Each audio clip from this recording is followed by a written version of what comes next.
Salutare fraților și bine v-am găsit la un nou clip pe acest canal. Eu sunt Anto, a.k.a. de la Play și în episodul de astăzi, băieți, ne vom juca Squad Busters, însă o să ne jucăm doar cu caractere de 3 stele deja.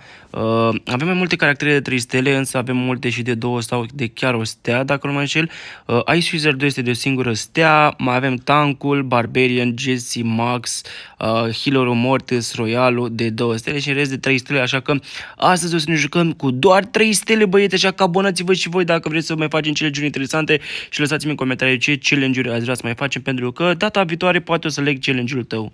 Hai să vedem, ne jucăm Gem Hotpot. Oh my god, o să fie greu, băieți, să fie foarte greu să alegem doar caractere cu 3 din astea. Uite, mergem pe Greg, pentru că Greg are 3 stele, vedeți și voi 3 stele acolo, avem la stea 3 și sperăm să câștigăm meciul ăsta, adică uite, acum suntem pe locul 1, bro, cam îmi doresc cât mai mult. Uite, deja mai luăm niște gemuri, suntem din nou pe locul 1, chiar dacă coborâsem pe 3. Traderul este 3 stele, da? Am ales bine, zic eu. Hai să vedem dacă o să ne descurcăm chestia asta. Mergem rapid să mai luăm niște coins de aici. Mergem din nou pe trader, băieți. Vreau să fac un squad de traderi. Vreau să vedem dacă reușim să facem ceva prin trading. Ok, data aceasta avem Shelly sau Greg la 300, deci o să alegem Greg pentru că vreau să tai cu paci cât mai rapid. Aici o să mergem aici. Unde văzusem altceva? Doar aici sunt, ok. Hai să vedem. Cred că o să facem rost de primele gemuri fix după ce sparg această cutie. Oh my god, am spart o cutie și deja am făcut rost de primele chestii. Aici o să alegem din nou Gregul, pentru că Gregul ne ajută iarăși să tăiem foarte rapid copăceii și asta o să ne ajute. Hai să bătem ăsta aici neapărat, pentru că vreau să mai iau, uite, un trader ca să iau mai multe gemuri. Hai să mai spargem și cutia asta, pentru că am nevoie de ea, să găsim și 5 loot-urile astea. Trebuie să găsim chestii în care nu se văd și aici vreau să mai aleg încă... Bă, nu Greg, mă, am ales Greg din greșeală, bro. Hai să legem Barbarian, nu? Ok, stai că am ales aici niște chestii. Fugi de aici, că o să fie nebunie. Mi-aș dori să câștig și eu un match nebun. Hai să vedem dacă reușim. Nu, hai să plecăm.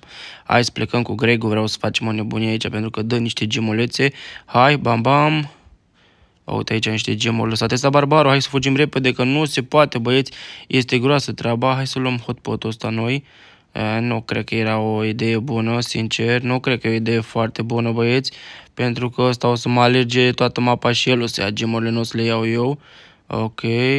Îl las și pe el acolo să ia niște gemuri, dacă tot e prieten cu mine. Și gemurile astea se ia de la... Băi, eu le iau toate, nu mai interesează. Ne trebuie încă două coins. Hai să vedem. Aici avem Penny, băieți, este Penny un caracter bun, nu știu, o să vedem în acest episod împreună. Hai să vedem, mergem mai departe, hai să mai lăsăm din picioarele astea, că dacă o să mă alerge vreunul o să-mi bulinez. Ok, vreau să iau această chestie. Ok, hai să tăiem aici copăcelul ăsta din nou, să ne mai dea Greg niște gemulețe, bam, bam, și hai să-l vedem prima asta, bam, ce mai mergem să mai luăm hotpot-ul ăla odată. Hai să mai iau de aici încă un hidden loot. Trebuie să mai luăm hidden loot-uri din astea, dar nu prea reușim noi să luăm, sincer. Ok, hai să vedem. Aici arunc o bombiță. Bomba numărul 1, 2. Acum mai aruncăm o bombiță. Băi, uite câte gemuri am luat aici. Băieți, ne-a descurcat destul de decent. Mergem pe... Uite, healer-ul mi-aș fi dorit, dar mergem pe barbar, pentru că healer-ul nostru, din păcate, nu a avut destul level. Ok, mai luăm de aici ceva. Și nu avem nimic, băieți. Bine, bă, Hogu, mă, frate, băi, ce era să mă bolinească ăștia. Să mă bolineze ăștia, să mă nenorocească. Că nu am avut acolo, noroc că am avut chestia aia de blat. Hai să vedem, luăm asta aici. Ok, luăm hotpot-ul ăsta. Mamă, ce dă hotpot-ul ăsta aici, spre final. Bă, spre final dă bine, sincer. Hop.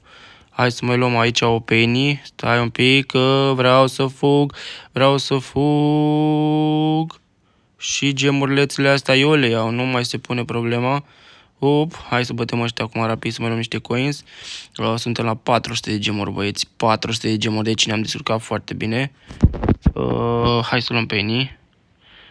Și oricum am câștigat locul 1 frumos, elegant, cât de cât acest challenge a fost unul destul de ușor pentru noi, 416 gemuri, locul 1, bine, 7 chestii din astea, hai să vedem ce ne pică din acest special loot, bam, bam, bam, bam, hai din nou super, Bă, da, bă, un super, îmi dai 5 bucăți, mă, frate, 5 bucăți, 5 Shelly.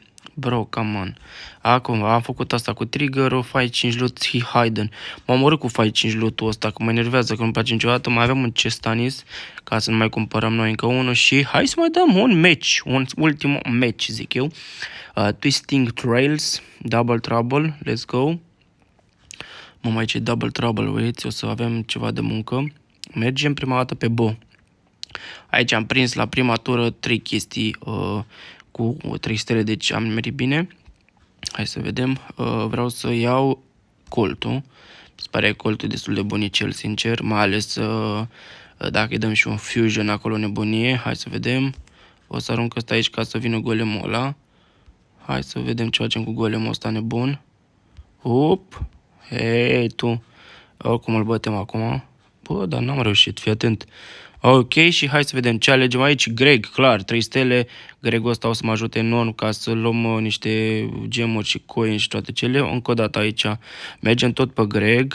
Bine, eu zic că ne descurcăm destul de decent. Avem 14 bănuți.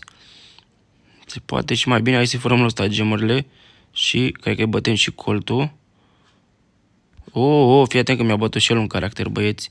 Mi-a bătut un caracter, mă, frate, cred că coltul mi l-a bătut. Coltul, bă, frate, mi-a bătut coltul, băi. Easy, șotronule. Uite, bă, frate. M-a lăsat lău, mă, vere, m-a lăsat lău. Și nu cred așa ceva, am mai găsit un fan lui din ăsta, că altfel era nebunie. Băi, frate, m-a nenorocit ăla. Hai să vedem ce mai luăm de aici.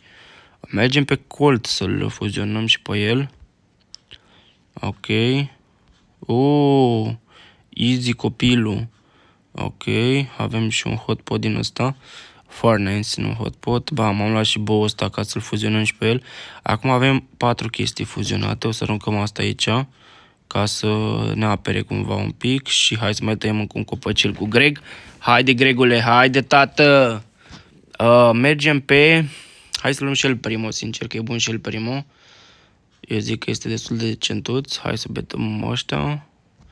Bătem și ăsta. Ok, 20. Uite, mai tăiem copăcelul ăsta. Hai, Gregule, dă-ne și nouă ceva frumos. Și aici vreau să mai iau încă un El Primo, băieți. Mai luăm un El Primo, zic că e decent. Ne mai trebuie încă 2 coins și mai deschidem un chest. Hai să luăm logo bait-ul ăsta de aici. Hop. Hai să vedem ce luăm aici. Luăm Hog Rider-ul pentru viteză. Bă, dar suntem pe locul 8, frate. E cam nașpa. Hai să mergem noi pe centru. De ce suntem pe locul 8? Când au bătut ăștia, mă, frate. Opa. Uite și tu cum arată ăla. Băi, mâncați-și gura ta.